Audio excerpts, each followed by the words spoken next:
शुभ मध्याह्न छात्रों। कल हमने आत्म परिचय कविता के 2 छंदों की व्याख्या प्रस्तुत की थी। कविता को आगे बढ़ाते हुए आज हम उसके अन्य छंदों की व्याख्या प्रस्तुत करते हैं। सबसे पहले मैं कविता का आदर्श वाचन प्रस्तुत करती हूँ, तत्पश्चात व्याख्या प्रस्तुत करूंगी। मैं निज उर के उद्गार लिए फिरता हूँ, मैं निज उर के उपहार लिए फिरता हूँ।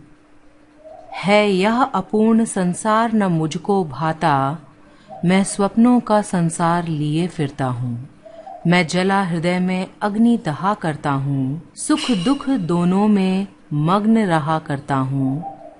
जग भव सागर तरने को नाव बनाए, मैं भव मौजों पर मस्त बहा करता हूँ।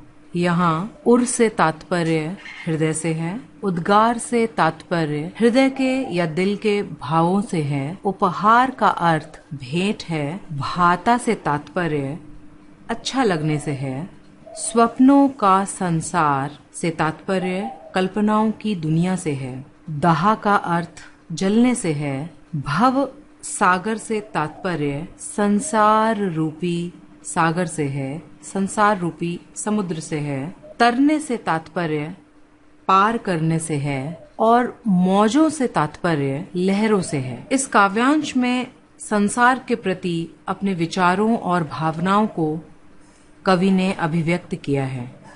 कवि के हृदय में अपने मौलिक विचार हैं, संसार को लेकर के उसकी अपनी मान्यता है।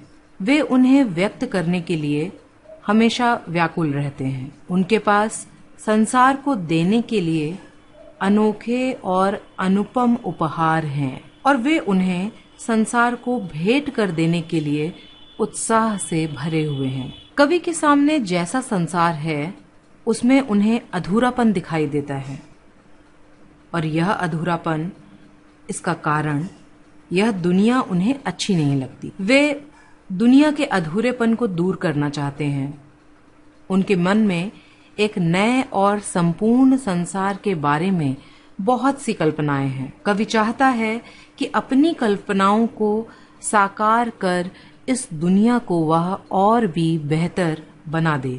कवि कहता है कि यह संसार जो कि अपूर्ण है, उसे देख करके वह दुखी हो जाता है। एक आग सी उसके अंदर सदैव धधकती रहती है, जला करती है।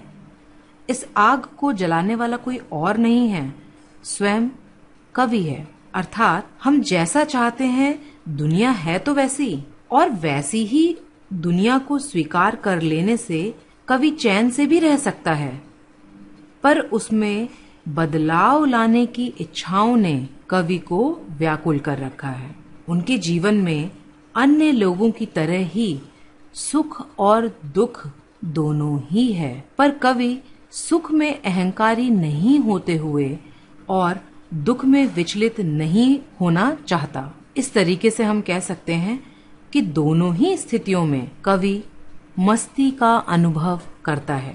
यहाँ मस्ती से तात्पर्य सुख और दुख, सम और विषम स्थितियों में एक समान रहने की बात से है।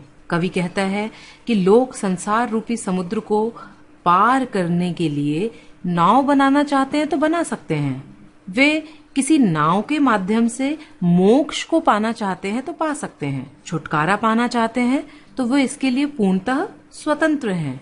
लेकिन जब यह बात लेखक के लिए आती है तो वह कहता है कि मैं तो इस संसार को अपने लिए अनुकूल होने पर भी उसे सत्य ही मानता हूँ। यह संसार कवि के लिए झूठा नहीं है, मिथ्या नहीं है। इसीलिए मैं संसार की लहरों पर ही रहना चाहता हूँ। रहना ही नहीं चाहता, बल्कि लहरों पर रहकर अपने को मस्ती से भरा हुआ भी पाता हूँ।